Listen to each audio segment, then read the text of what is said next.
اعوذ باللہ من الشیطان الرجیم، بسم اللہ الرحمن الرحیم۔ رب اشرح لی صدری ویسر لی امری واحلل عقدۃ من لسانی یفقہوا قولی۔ رب زدنی علما، رب زدنی علما، رب زدنی علما، اللہم فقہنا فی الدین۔ اللہم انی اسألک علما نافعا وعملا متقبلا ورزقا طیبا۔ اللہم انفعنا بما علمتنا وعلمنا ما ينفعنا وزدنا علما۔ اللہم انی اعوذ بک من علم لا ينفع ومن قلب لا يخشع ومن نفس لا تشبع ومن دعوت لا يستجاب لها۔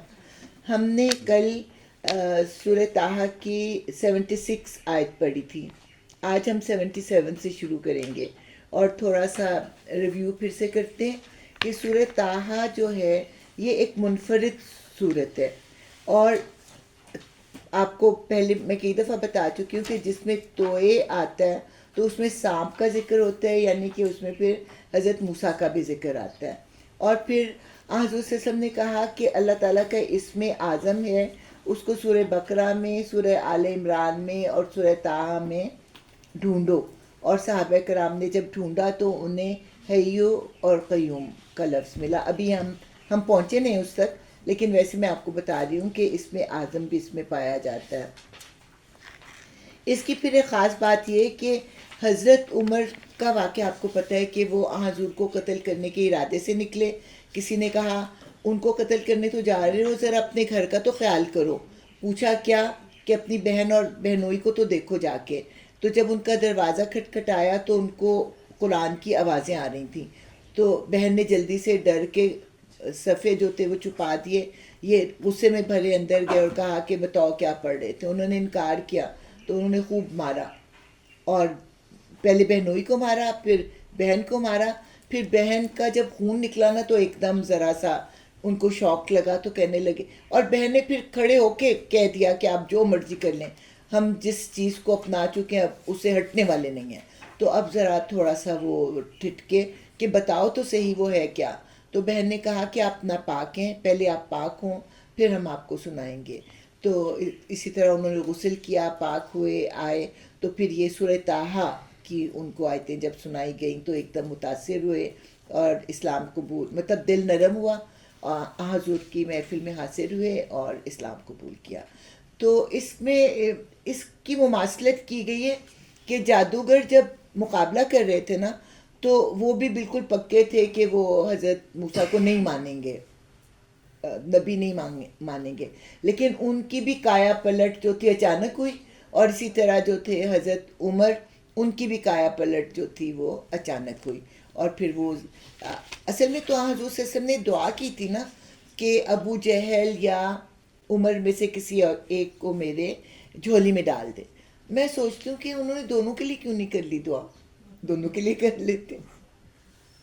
بہرحال اب ہم یہ آیت نمبر 77 شروع کرنے لگے ہیں۔ ہم نے موسیٰ پر وحی کی کہ اب راتوں رات میرے بندوں کو لے کر نکل پڑو۔ اب کچھ اور بتائیں۔ اچھا جی، ہم نے موسیٰ پر وحی کی کہ اب راتوں رات میرے بندوں کو لے کر چل پڑ، اور ان کے لیے سمندر میں سے سوکھی سڑک بنا لے، تجھے کسی کے تعقب کا ذرا خوف نہ ہو اور نہ سمندر کے بیچ سے گزرتے ہوئے ڈر لگے۔ پیچھے سے فرعون اپنے لشکر لے کر پہنچا اور پھر سمندر ان پر چھا گیا جیسا کہ چھا جانے کا حق تھا۔ فرعون نے اپنی قوم کو گمراہ ہی کیا تھا، کوئی صحیح رہنمائی نہیں کی تھی۔ اب قرآن میں نا ایک ایک سٹیپ جو ہے وہ نہیں بیان کیا جاتا، امپورٹنٹ بات بتائی پھر کافی سٹیپس چھوڑ دیے، پھر نیکسٹ سٹیپ پہ چلے گئے۔ تو اسی طرح جو ہے یہاں پہ یہ بیان آیا کہ اللہ تعالیٰ نے کہا کہ تم نکل پڑو، اور وہ اپنے قوم کو لے کے نکل پڑے، اور آپ کو پتہ ہے کہ پھر وہ پیچھے سے فرعون آ رہا تھا، آگے دریا تھا، سب لڑنے لگ گئے۔ تو اللہ کے حکم سے انہوں نے عصا مارا، پانی دو ٹکڑے ہو گیا، پہاڑوں کی طرح کھڑے ہو گیا، خشک راستے سے یہ نکل گئے، اور پیچھے سے جب فرعون آیا، اب جب یہ نکل گئے تو لوگوں نے کہا کہ آپ راستہ بند کر دیں، لیکن اللہ تعالیٰ کا حکم نہیں تھا کہ راستہ بند کیا جائے۔ اب لوگ جو ہیں وہ پھر لڑ رہے تھے کہ آپ چاہتے ہیں کہ وہ ہمارے اوپر مطلب حملہ کر دے اور ہمیں قتل کر دے، لیکن اللہ کا حکم تھا۔ تو یوں ہوا کہ وہ جب درمیان میں پہنچا تو دونوں پانی مل گئے اور وہ جو تھا وہ ڈوبنے لگ گیا۔ اور یہاں پہ اب اللہ تعالیٰ کہہ رہے ہیں اے بنی اسرائیل، ہم نے تم کو تمہارے دشمن سے نجات دی اور طور کے دائیں جانب تمہاری حاضری کے لیے وقت مقرر کیا اور تم پر من و سلوہ اتارا، کھاؤ پیو ہمارا دیا ہوا پاک رزق اور اسے کھا کر سرکشی نہ کرو، ورنہ تم پر میرا غضب ٹوٹ پڑے گا، اور جس پر میرا غضب ٹوٹا وہ پھر گر کر ہی رہا۔ البتہ جو توبہ کر لے اور ایمان لائے اور نیک عمل کرے پھر سیدھا چلتا رہے، اس کے لیے میں بہت درگزر کرنے والا ہوں۔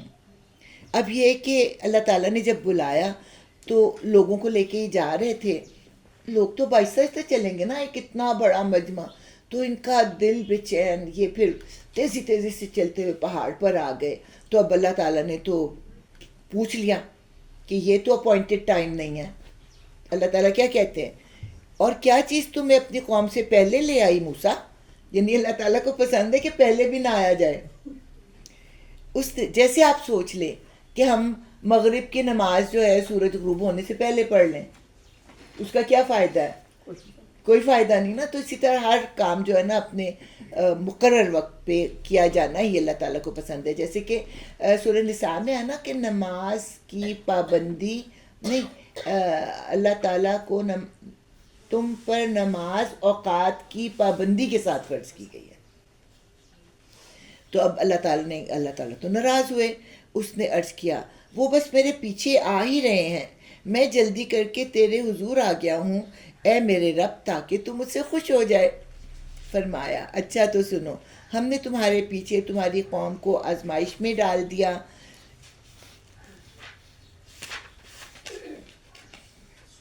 اور سامری نے انہیں گمراہ کر ڈالا۔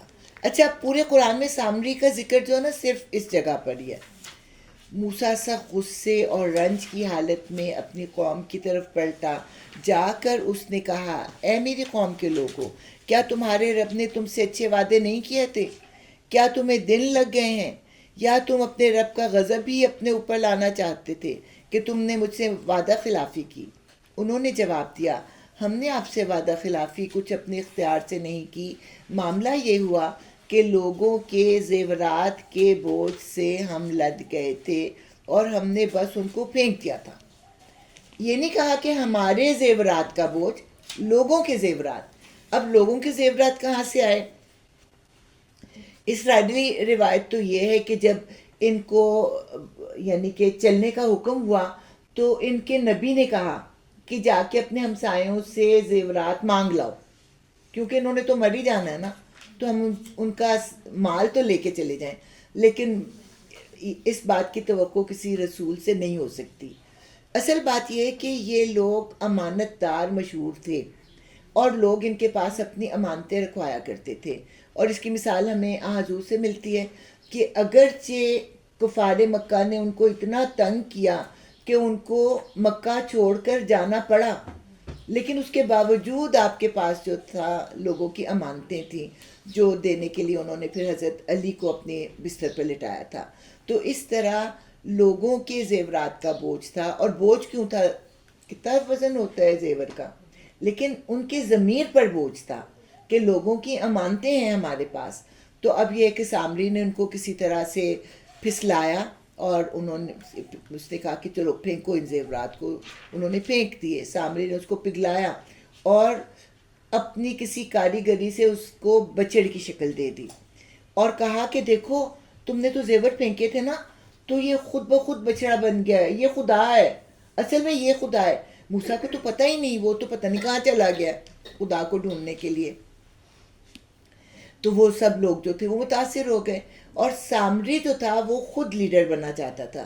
اس طرح اس نے دھوکے سے لوگوں کو اپنے پیچھے لگایا، اور لوگ جو تھے وہ تو بس پہلے ہی ان کے دل میں بچڑے کی محبت تھی، کیونکہ فرعون کے ساتھ رہنے کی وجہ سے فرعون کی قوم کے ساتھ ان کے دل میں بھی جو ہے اس کی تعظیم آ گئی ہوئی تھی۔ تو اب جو بچڑا خود بخود بن کے جس میں سے آواز بھی نکلتی تھی، تو وہ تو بس بہت ہی متاثر ہوئے، اور جو تھا اس کو معبود بنا بیٹھے۔ پھر اسی طرح سامری نے بھی کچھ ڈالا اور ان کے لیے ایک بچڑے کی مورت بنا کر نکال آیا جس میں سے بیل کی سی آواز نکلتی تھی۔ لوگ پکار اٹھے، یہی ہے تمہارا خدا اور موسیٰ کا خدا۔ موسیٰ اسے بھول گیا، کیا وہ دیکھتے نہ تھے کہ نہ وہ ان کی بات کا جواب دیتا ہے اور نہ ان کے نفع و نقصان کا کچھ اختیار رکھتا ہے۔ ہارون موسیٰ کے آنے سے پہلے ہی ان سے کہہ چکا تھا کہ لوگو، تم اس کی وجہ سے فتنے میں پڑ گئے ہو، تمہارا رب تو رحمان ہے، بس تم میری پیروی کرو اور میری بات مانو۔ مگر انہوں نے اسے کہہ دیا، ہم تو اسی کی پرستش کرتے رہیں گے جب تک کہ موسیٰ واپس نہ آ جائے۔ موسیٰ قوم کو ڈانٹنے کے بعد ہارون کی طرف پلٹا اور بولا، ہارون، تم نے جب دیکھا تھا کہ یہ گمراہ ہو رہے ہیں تو کس چیز نے تمہارا ہاتھ پکڑا تھا کہ میرے طریقے پر عمل نہ کرو؟ کیا تم نے میرے حکم کی خلاف ورزی کی؟ ہارون نے جواب دیا، اے میری ماں کے بیٹے، میری داڑھی نہ پکڑ، نہ میرے سر کے بال کھینچ۔ مجھے اس بات کا ڈر تھا کہ تو آ کر کہے گا کہ تم نے بنی اسرائیل میں پھوٹ ڈال دی اور میری بات کا پاس نہ کیا۔ اب یہاں پہ تو نہیں، دوسری جگہ پہ حضرت ہارون بتاتے ہیں کہ یہ لوگ تو مجھے قتل کرنے لگے تھے، اور اگر یہ مجھے قتل کرنے لگتے تو میرا بچاؤ بھی کچھ لوگ کرتے، اس طرح ان میں خانہ جنگی ہو جاتی، تو اس لیے پھر میں نے خاموشی اختیار کر لی کہ تو آ کے کہے گا کہ میرے جانے کے بعد تو نے قوم کو فرقوں میں تقسیم کر دیا ہے۔ اب جب بھائی کی طرف سے ان کو اطمینان ہو گیا کہ اس میں اس کا قصور نہیں ہے، تو پھر موسیٰ نے کہا، اور سامری تیرا کیا معاملہ ہے؟ اس نے جواب دیا، میں نے وہ چیز دیکھی جو ان لوگوں کو نظر نہ آئی، بس میں نے رسول کے نقش قدم سے ایک مٹی اٹھا لی اور اس کو ڈال دیا، میرے نفس نے مجھے کچھ ایسا ہی سجھایا۔ اب یہ کچھ روایات میں تو ہے، اسرائیلی روایات میں، کہ وہ جبرائیل کے گھوڑے کے سم جہاں پڑتے تھے وہاں نباتات اگاتی تھی، تو انہوں نے اس کی مٹی اٹھا لی۔ دوسرا جو اس کی تشریح کی گئی ہے وہ یہ کہ انہوں نے سامری نے حضرت موسیٰ کو خوش کرنا چاہا اور ان کو رسول مان کے کہتا ہے کہ رسول کی، یعنی کہ آپ کے قدموں کے نیچے سے مٹی اٹھا کے میں نے پگھلتے ہوئے سونے میں ڈالی تو وہ بچڑا بن گیا، میرے نفس نے مجھے کچھ ایسا ہی سمجھایا۔ موسیٰ نے کہا، اچھا تو جا، اب زندگی بھر تجھے یہی پکارتے رہنا ہے کہ مجھے نہ چھونا، لا مساس، اور تیرے لیے باز پرس کا ایک وقت مقرر ہے جو تجھ سے ہرگز نہ ٹلے گا، اور دیکھ اپنے اس خدا کو جس پر تو ریجھا ہوا تھا، اب ہم اسے جلا ڈالیں گے اور ریزہ ریزہ کر کے دریا میں بہا دیں گے۔ لوگو، تمہارا خدا تو بس ایک ہی خدا ہے جس کے سوا اور کوئی خدا نہیں ہے، ہر چیز پر اس کا علم حاوی ہے۔ اللہ تعالیٰ نے اسے ایسی سزا دی کہ کوئی اس کو چھوتا تو اس کو شدید بخار چڑھ جاتا، تو اس لیے کسی کو دور سے آتے دیکھ کے پہلے سے ہی کہنے لگتا، لا مساس، میرے قریب نہ ہو، تم مجھے نہ چھو۔ اور اس کے بعد پھر حضرت موسیٰ نے کہا کہ دیکھ تو صحیح، جو تو نے خدا بنایا ہوا تھا میں اس کا حشر کیا کرتا ہوں، بجائے اس کے کہ وہ خدا جو ہے تم لوگوں کی حفاظت کرے، وہ تو اپنا بھی بچاؤ نہیں کر سکتا۔ تو اس طرح حضور صلی اللہ علیہ وسلم سے خطاب کہا جا رہا ہے۔ اچھا، یہاں پہ ایک اور بات آئی کہ کچھ لوگوں کا خیال ہے کہ کچھ لوگ ان کے جو تھے وہ انڈیا میں آ گئے، اور اس طرح کی روایات جب وہ لے کے آئے تو یہ والی چیزیں جو تھیں وہ انڈیا میں بھی جو تھیں وہ رواج پا گئیں۔ اس میں کیا کیا چیز ہے؟ ایک تو یہ کہ انڈیا میں بھی بچے کی پوجا ہوتی ہے، اس کے بعد وہ گیروا رنگ پہنتے ہیں، گائے کے رنگ کا لباس پہنتے ہیں ان کے جو جوگی وغیرہ ہوتے ہیں نا، اور اس کے بعد ان کا جو ایک ولن تھا نا، اس نے پہاڑ کو اٹھا لیا تھا، تو ہمیں قرآن میں بار بار ملتا ہے نا کہ اللہ تعالیٰ نے پہاڑ کو معلق کیا اور ان کو کہا اس تورات کو پکڑتے ہو کہ نہیں پکڑتے، تو اسی چیز سے انہوں نے اپنی جو کہانیاں ہیں نا اس میں ایک شخصیت بنائی ہے، پتہ نہیں وہ پازیٹیو شخصیت ہے یا نیگیٹو شخصیت، بہرحال اس شخصیت نے بھی جو ہے نا وہ پہاڑ کو اٹھا لیا۔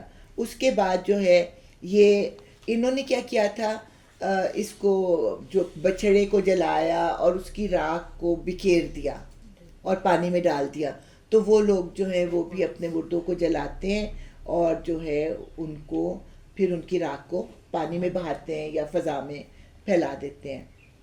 اور پھر یہ کہا گیا کہ ان کی جو اپنشد ہے نا، اس کے اندر جو حضرت ابراہیم کی تعلیمات ہیں توحید کی، وہ بھی پائی جاتی ہیں۔ چلیں اب ہم آگے بڑھتے ہیں۔ اب یہ کہانی تو ہو گئی مکمل۔ اب جو ہے حضور صلی اللہ علیہ وسلم سے خطاب ہو رہا ہے، اے محمد صلی اللہ علیہ وآلہ وسلم، اس طرح ہم پچھلے گزرے ہوئے حالات کی خبریں تم کو سناتے ہیں، اور ہم نے خاص اپنے ہاتھ سے تم کو ایک ذکر یعنی درس نصیحت عطا کیا ہے، جو کوئی اس سے منہ موڑے گا، یہاں پہ ذکر سے مراد جو ہے وہ قرآن ہے، جو کوئی اس سے منہ موڑے گا وہ قیامت کے روز سخت بارے گناہ اٹھائے گا، اور ایسے سب لوگ ہمیشہ اس کے وبال میں گرفتار رہیں گے، اور قیامت کے دن ان کے لیے اس جرم کی ذمہ داری کا بوجھ بڑا تکلیف دہ بوجھ ہوگا۔ اس دن جب کہ سور پھونکا جائے گا اور ہم مجرموں کو اس حال میں گھیر لائیں گے کہ ان کی آنکھیں دہشت کے مارے پتھرائی ہوئی ہوں گی۔ یہاں پہ اصل لفظ جو لکھا ہوا نا زرقا، کہ وہ نیلی ہوں گی، اور یہ جو آنکھوں کی سفیدی ہے نا، یہ دہشت سے نیلی ہو جائے گی۔ آپس میں چپکے چپکے کہیں گے کہ دنیا میں مشکل ہی سے تم نے کوئی 10 دن گزارے ہوں گے، ہمیں خوب معلوم ہے کہ وہ کیا باتیں کر رہے ہوں گے۔ ہم یہ بھی جانتے ہیں کہ اس وقت ان میں سے زیادہ محتاط اندازہ لگانے والا ہوگا، وہ کہے گا کہ نہیں، تمہاری دنیا کی زندگی بس ایک دن کی زندگی تھی۔ یعنی کہ بعض اوقات ایسا ہوتا ہے نا، سو کے جب اٹھتے ہیں تو ہمیں اندازہ ہی نہیں ہوتا کہ ہم دیر تک سوئے ہیں یا جلدی سو کے اٹھ گئے، تو اسی طرح مرنے کے بعد جب دوبارہ اٹھائے جائیں گے تو بالکل اندازہ نہ کر سکیں گے کہ دنیا میں کتنا وقت گزارا، تو اس طرح سے وہ اندازے ہی لگا رہے ہوں گے۔ یہ لوگ تم سے پوچھتے ہیں کہ آخر اس دن یہ پہاڑ کہاں چلے جائیں گے، مذاق اڑا رہے ہیں حضور صلی اللہ علیہ وسلم کا۔ کہو کہ میرا رب ان کو دھول بنا کر اڑا دے گا اور زمین کو ایسا ہموار چٹیل میدان بنا دے گا کہ اس میں تم کوئی بل اور سلوٹ نہ دیکھو گے۔ یعنی کہ آج تو اونچائی اور نچائی ہے نا زمین میں، تو اس دن جو ہے یہ بالکل لیول ہو جائے گی۔ اس روز سب لوگ منادی کی پکار پر سیدھے چلے آئیں گے، کوئی ذرا اکڑ نہ دکھا سکے گا، اور آوازیں رحمان کے آگے دب جائیں گی۔ اس صورت میں نا اللہ تعالیٰ کو زیادہ تر رحمان کے نام سے ہی پکارا گیا ہے، تو رحمان کے آگے دب جائیں گی، ایک سرسراہٹ کے سوا تم کچھ نہ سنو گے۔ اس روز شفاعت کارگر نہ ہوگی الا یہ کہ کسی کو رحمان اس کی اجازت دے اور اس کی بات سننا پسند کرے۔ اب یہ آیت الکرسی والا مضمون آ گیا نا اس میں۔ وہ لوگوں کا اگلا پچھلا سب حال جانتا ہے اور دوسروں کو اس کا پورا علم نہیں ہے۔ لوگوں کے سر اس حی و قیوم کے آگے جھک جائیں گے۔ وہ آ گیا نا الحی القیوم، اس میں اعظم، تو للحی القیوم جھک جائیں گے۔ نامراد ہوگا جو اس وقت کسی ظلم کا بار گناہ اٹھائے ہوئے ہوگا، اور کسی ظلم یا حق تلفی کا خطرہ نہ ہوگا اس شخص کو جو نیک عمل کرے اور اس کے ساتھ وہ مومن بھی ہو۔ یعنی جس نے ایمان کے ساتھ نیک اعمال کیے ہوں گے اس کو کسی بھی چیز کا ڈر نہ ہوگا۔ اور اے محمد صلی اللہ علیہ وآلہ وسلم، اسی طرح ہم نے اسے قرآن عربی بنا کر نازل کیا ہے، اور اس میں طرح طرح سے تنبیہات کی ہیں، شاید کہ یہ لوگ کجروی سے بچیں یا ان میں کچھ ہوش کے آثار اس کی بدولت پیدا ہوں۔ عربی زبان میں اس لیے کہ وہ عربوں پر نازل ہوا تھا، اور اس کے ساتھ ساتھ عربی ایک نہایت فصیح و بلیغ زبان ہے، اس لیے اس کو عربی زبان میں نازل کیا گیا۔ بس بالا و برتر ہے اللہ بادشاہ حقیقی۔ اور دیکھو قرآن پڑھنے میں جلدی نہ کیا کرو جب تک کہ تمہاری طرف اس کی وحی تکمیل کو نہ پہنچ جائے، اور دعا کرو کہ اے میرے پروردگار مجھے مزید علم عطا کر۔ تو جو ہی حضرت جبرائیل آتے اور کچھ پڑھتے تو آپ بھی ساتھ ساتھ پڑھتے کہ کہیں میں بھول نہ جاؤں، تو اس سے روکا گیا کہ جب حضرت جبرائیل پورا پڑھ لیں تو پھر آپ دہرائے۔ تو وہ اس ڈر سے پڑھتے تھے کہ کہیں مجھے بھول نہ جائے، تو اللہ تعالیٰ نے اس سے منع کر دیا اور کہا کہ آپ دعا کیا کریں کہ اللہ تعالیٰ مجھے اور علم دے۔ ہم نے اس سے پہلے آدم کو ایک حکم دیا تھا مگر وہ بھول گیا اور ہم نے اس میں عزم نہ پایا۔ عزم کیا نہ پایا؟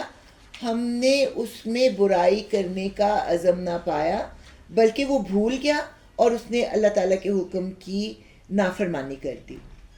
یاد کرو وہ وقت جب کہ ہم نے فرشتوں سے کہا تھا کہ آدم کو سجدہ کرو، وہ سب تو سجدے میں گر گئے مگر ایک ابلیس تھا کہ انکار کر بیٹھا۔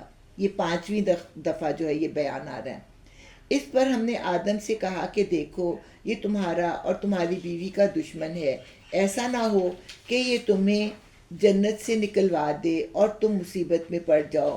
یہاں تو تمہیں یہ آسائشیں حاصل ہیں کہ نہ بھوکے ننگے رہتے ہو، نہ پیاس اور دھوپ تمہیں ستاتی ہے۔ لیکن شیطان نے اس کو پھسلایا، کہنے لگا آدم بتاؤں تمہیں وہ درخت جس سے ابدی زندگی اور لازوال سلطنت حاصل ہوتی ہے؟ آخر کار دونوں میاں بیوی اس درخت کا پھل کھا گئے۔ نتیجہ یہ ہوا کہ فوراً ہی ان کے ستر ایک دوسرے کے آگے کھل گئے اور لگے دونوں اپنے آپ کو جنت کے پتوں سے ڈھانکنے۔ آدم نے اپنے رب کی نافرمانی کی اور رائے راست سے بھٹک گیا، پھر اس کے رب نے اسے برگزیدہ کیا اور اس کی توبہ قبول کر لی اور اسے ہدایت بخشی۔ آدم کی پیدائش ہوئی زمین کے لیے تھی، اس کو سزا کے طور پر نہیں اتارا گیا، کیونکہ اللہ تعالیٰ نے ان کی غلطی کو معاف کر دیا اور جس مقصد کے لیے ان کو پیدا کیا تھا اس مقصد کو پورا کرنے کے لیے انہیں زمین پر اتارا اور فرمایا تم دونوں فریق یعنی انسان اور شیطان یہاں سے اتر جاؤ، تم ایک دوسرے کے دشمن رہو گے۔ اب اگر میری طرف سے تمہیں کوئی ہدایت پہنچے تو جو کوئی میری اس ہدایت کی پیروی کرے گا وہ نہ بھٹکے گا نہ بدبختی میں مبتلا ہوگا، اور جو میرے ذکر، درس نصیحت یا قرآن سے منہ موڑے گا اس کے لیے دنیا میں تنگ زندگی ہوگی اور قیامت کے روز ہم اسے اندھا اٹھائیں گے۔ یہاں پہ قرآن مراد نہیں ہے، اللہ تعالیٰ کی جو نصیحت ہے وہ مراد ہے، کیونکہ حضرت آدم سے بات ہو رہی ہے نا۔ جب وہ اندھا اٹھے گا تو پھر وہ اللہ تعالیٰ سے پوچھے گا، وہ کہے گا پروردگار دنیا میں تو میں آنکھوں والا تھا، یہاں مجھے اندھا کیوں اٹھایا؟ اللہ تعالیٰ فرمائے گا ہاں اسی طرح تو میری آیات کو جب کہ وہ تیرے پاس آئی تھیں تو نے بھلا دیا تھا، اسی طرح آج تو بھلایا جا رہا ہے، یعنی تو دنیا میں اندھا بن کر رہا اس لیے جو ہے تجھے اندھا اٹھایا گیا، اور جیسے تو اللہ کو بھولا رہا اسی طرح تو بھی بھلایا جاتا ہے۔ اس طرح ہم حد سے گزرنے والے اور اپنے رب کی آیات نہ ماننے والوں کو دنیا میں بدلہ دیتے ہیں اور آخرت کا عذاب زیادہ سخت اور زیادہ دیر پا ہے۔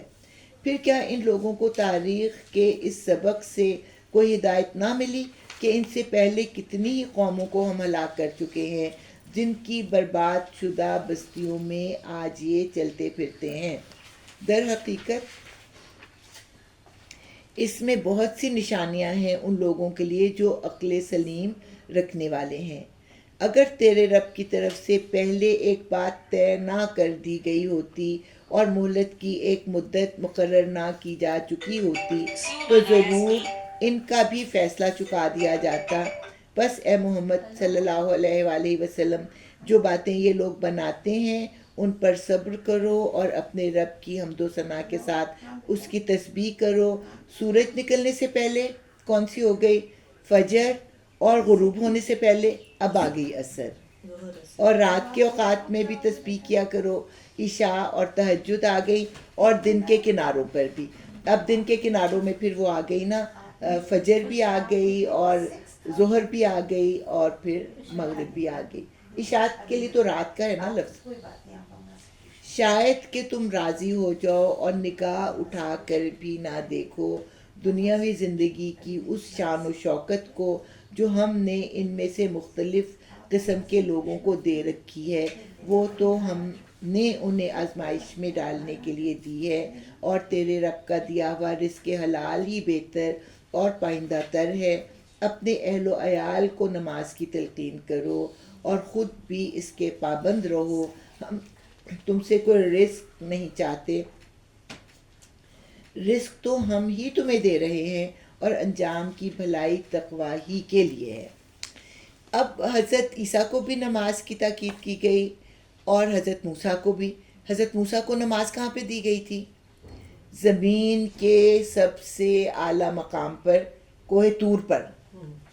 اور حضور صلی اللہ علیہ وسلم کو کہاں جو ہے یہ عطا کی گئی تھی؟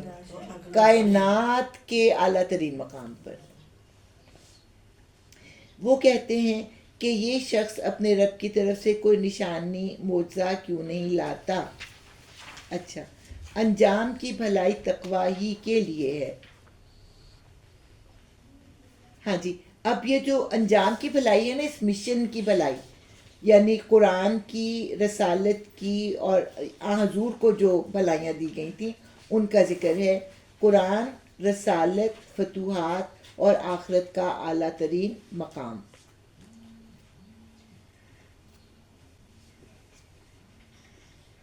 ہاں جی، وہ کہتے ہیں کہ یہ شخص اپنے رب کی طرف سے کوئی نشانی کیوں نہیں لایا؟ اور کیا ان کے پاس اگلے صحیفوں کی تمام تعلیمات کا بیان واضح نہیں آ گیا؟ اگر ہم اس کے آنے سے پہلے ان کو صفحہ 2 صفحہ پر.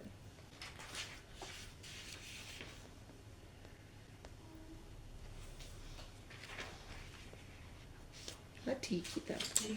وہ کہتے ہیں کہ یہ شخص اپنے رب کی طرف سے کوئی نشانی کیوں نہیں لاتا؟ اور کیا ان کے پاس اگلے صحیفوں کی تمام تعلیمات کا بیان واضح نہیں آ گیا؟